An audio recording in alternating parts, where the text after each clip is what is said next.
Nepal is the author of this paper, and he's the lead economist on the impact evaluation of AFSP, but unfortunately he couldn't make it to Nepal on time, so I'm here happy to present the results on his behalf, as I'm also heavily involved in this evaluation. So DIME, for those of you who are not familiar, stands for Development Impact Evaluation, and it's a unit within the development research group at the bank that focuses exclusively on impact evaluations. So the Agriculture and Food Security Project is a 5-year project that started back in 2013, and its basic goal is to improve farmers' livelihoods by both increased agricultural productivity as well as improving nutritional practices. It's funded by the Global Agriculture and Food Security Program and supervised by the World Bank, but it's jointly implemented by the Ministry of Agricultural Development and the Ministry of Health with technical support from the FAO. As you can see from the map, the orange area are the 19 mountainous and hilly districts of the far and Midwestern region in which this project is implemented. So a challenging geographical area for project for those of you who are familiar with Nepal. So just to give you an idea of the types of interventions involved in AFSP, from the agricultural side, the main modality to improve agricultural practices is farmer field schools, as well as a variety of other types of crop groups. There's also a NARC-led seed production and improved crop production. From the livestock side, there's been an introduction of improved goat breeds of Boers and Saanen, as well as livestock groups that focus on poultry and milk production.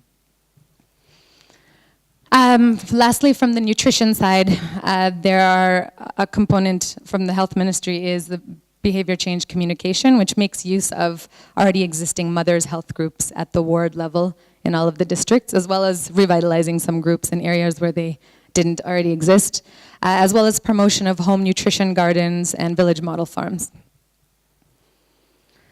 So this shows the theory of change of the project, and the main takeaway from here is that there are two sort of components overall to both the project and the evaluation. The top row shows sort of the agriculture or supply side interventions, which aim to increase the actual productivity of livestock and crops. And in the bottom row, it shows sort of the theory of change from the demand side interventions, what we call trying to generate a demand for food diversity through BCC that sort of links in with the vegetables and crops promoted through the ag part of the project. So in the fifth column, the complementarities are the most important thing to pay attention to, where we would hope that those households that benefit from both involvement in health mothers groups where there's promotion of nutrition gardens and backyard poultry, as well as the same household benefiting from agricultural interventions that improve productivity and income, we would hope that those households would show the greatest gains in nutritional outcomes. So in line with that theory of change, these are some of the questions that the evaluation aims to answer. The ones in green are the ones that I'll touch on today, and the remainder you can check out our midline report, which will be ready by the end of this month.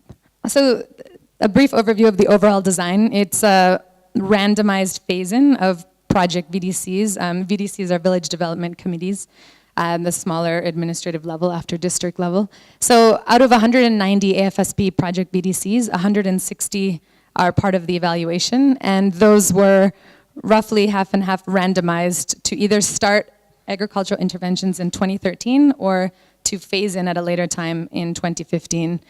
In addition to the random assignment to the early or late treatment, we also have 68 external control communities, which were not randomly selected, but were chosen based on simple matching, and that is a limitation of the study as well.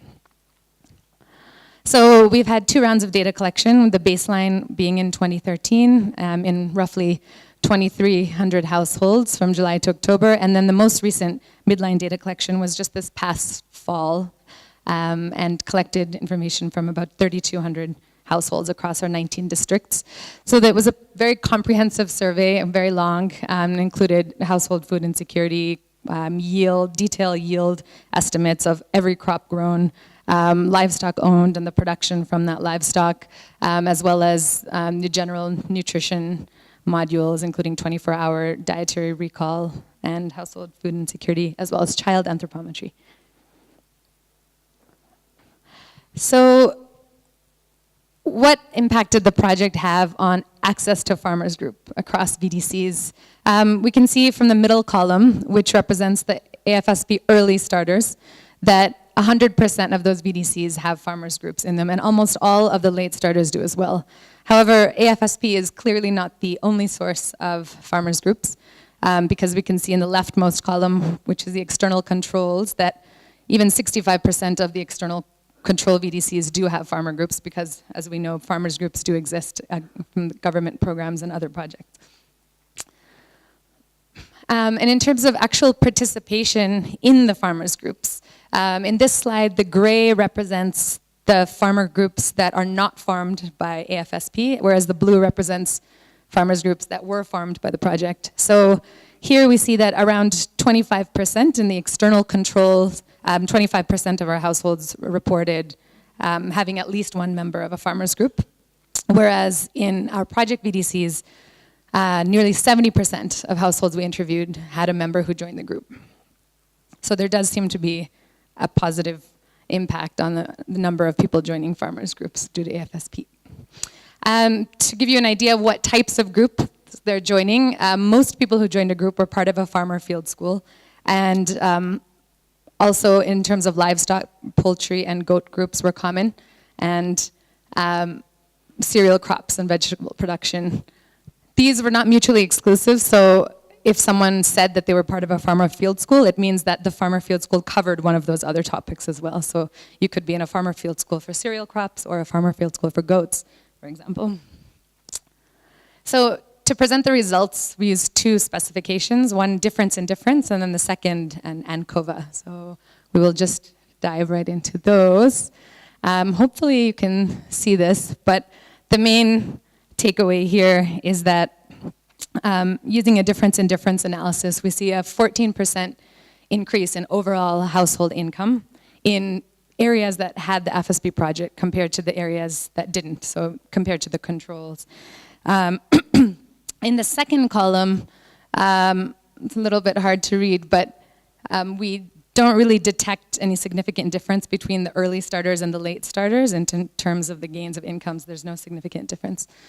So using an ANCOVA model, which gives us a little more statistical power, an ability to detect that difference, we see this time that the shorter exposure, or as we call the late starter FSP groups, actually showed a little bit more of a gain in overall household income. However, the coefficients aren't really that different. So we can't say too much about that, but what we can say is that we still see in the ANCOVA model a 12.6% increase in overall household income in our project households. So the previous two slides only showed the overall income from both livestock and crops, and this table is going into the crop-specific income gains because that's where we see significant results. So the largest gains in crop income are appearing in the groups that were the early starters, so the groups who had the longest exposure to crop interventions, which makes sense. Lastly, unfortunately, we're not seeing any significant impacts on any of our nutrition indicators, such as dietary diversity or food insecurity or minimum meal frequency of children. However, this isn't that surprising because our new BCC side interventions have only very recently started, and also these types of outcomes take quite a bit of time to show movement on. So in conclusion, we do see some fairly sizable gains in overall household income as a result of our FSP intervention, and these are mostly driven by cereal crop interventions, although we don't see too much difference between our long exposure and short exposure groups. As I just said, there's no observable gains on the nutrition outcomes yet, but analysis is ongoing, and we have another round of data collection coming up later this year, and hopefully we'll be able to see some longer term impacts and movement on nutrition after that.